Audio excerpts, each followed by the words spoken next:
Alright YouTube, so I'm going to be building another shelf, setting up my French cleat system. This is for my detailing products. You can see I have a couple of shelves already, so I need to put another one right here. Get rid of my wing, and I'll be hanging it right here. And this is the shelf itself. It's going to be 48 by 11, and I'm going to make the back for the support at least 2/3 of what the depth is going to be. So this is 11, I'm going to make it around 7 inches, and I'll be cutting it from this. So you see I got the 7 inches.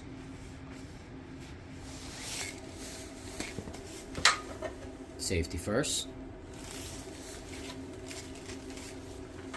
Now I've already went ahead, adjusted the depth of the blade, which this piece swings to adjust the depth.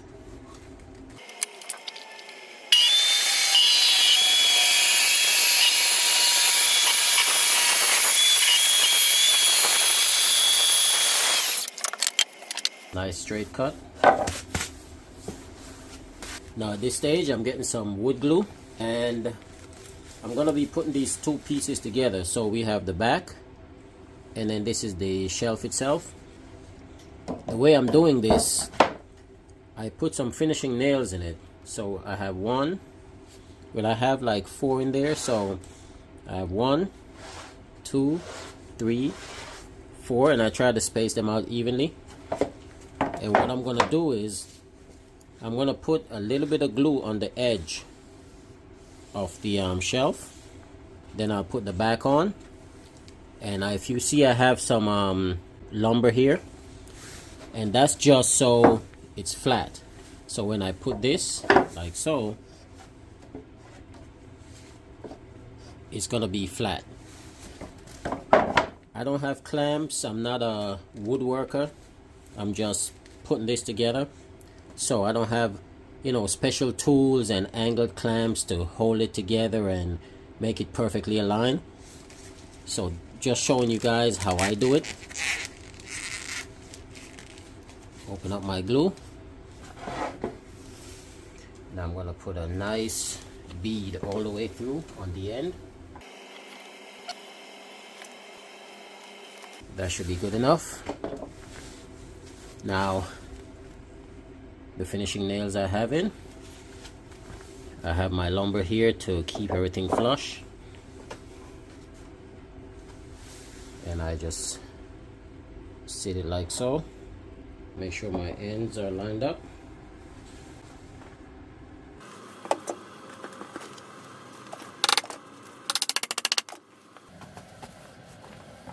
Come towards the middle, feel at the bottom, make sure it feels smooth.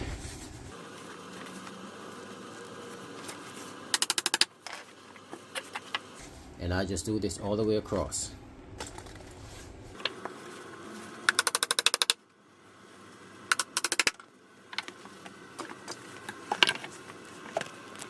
Now I have my back and my base.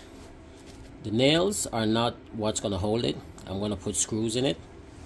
And I'm not a carpenter, like I said. But I do know when you're joining two pieces of wood, I'm using 3/4.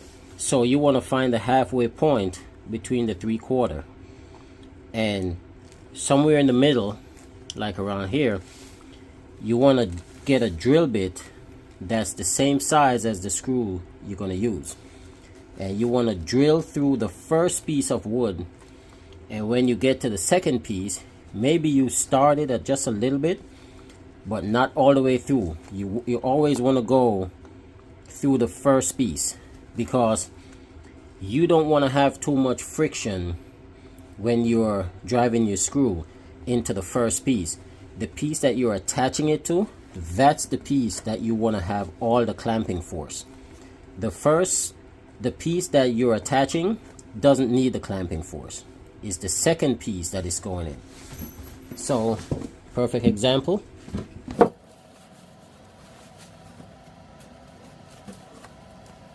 Imagine this is a screw. I'm going from here, and the screw is going to end about right here. I want to drill the hole in this piece. Here, I just want the screw to give me all the clamping force. Once it hits here, then the clamping force starts. And once the screw bottoms out, it's going to pull this piece into this piece. And that's what gives you that nice tight squeeze. A lot of people just start the screw here and they got all this friction going in, and by the time it gets here and the screw stops, it does not pull this piece into this piece.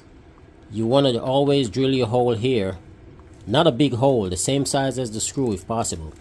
So you go in easy and you start feeling your friction when you hit the second piece, which is what you want to join it against, and it's going to pull it in. I'm just going to do one as an example, and you see the gap here. I want to put my drill bit here, and I'm going to drill straight in, and it touched the second piece, and that's it.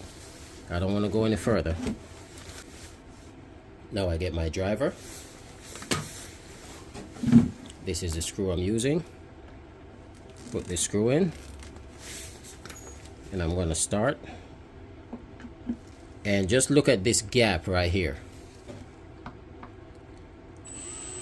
See, I'm going in nice and easy.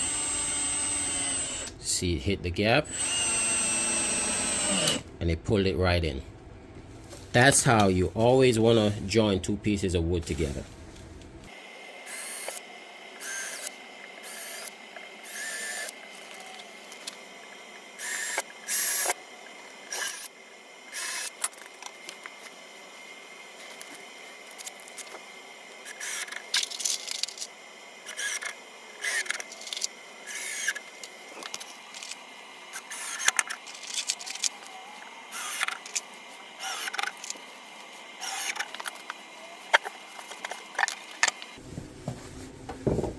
And all I got to do now is make the sides. And I'm just using the scraps that I have. So I have a piece that's about maybe 4.5 inches. So it actually came to about right here. And what I did, I measured from this corner to the end. And I take that measurement, which is like 11 1/8. I transferred it to this piece.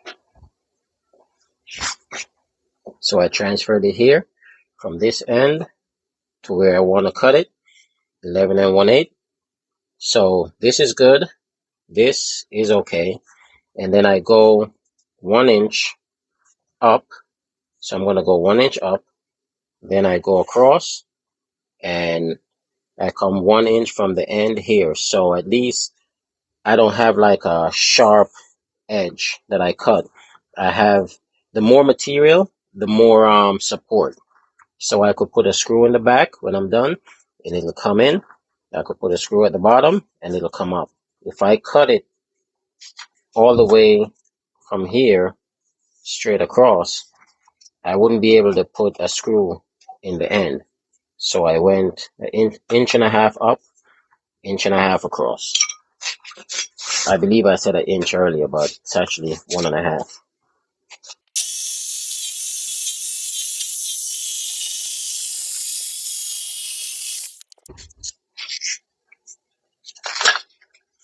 And basically, I'll have this.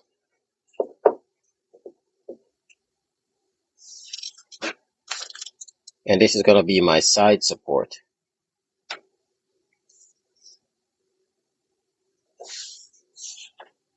Now I just got to cut another piece, identical.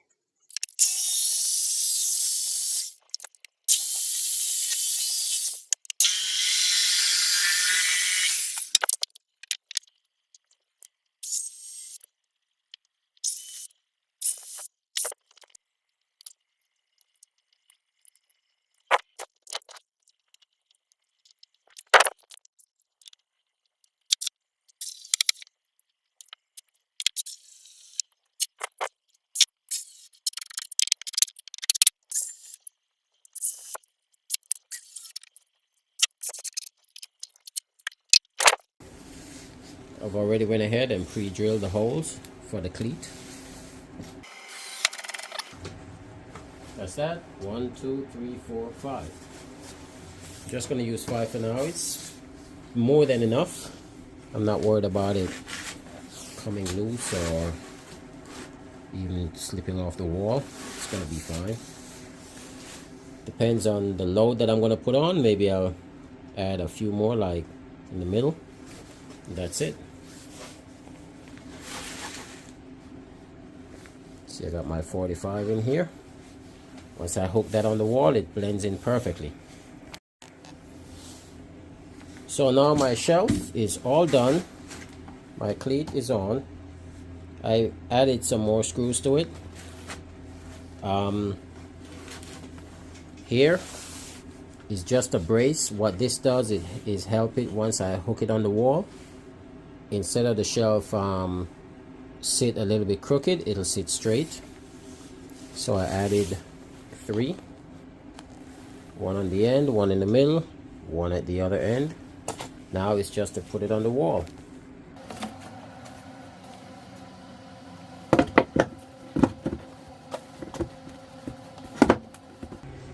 And this is how the system looks.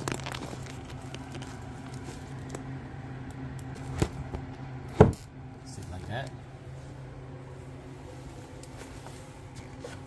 Now I could add my products.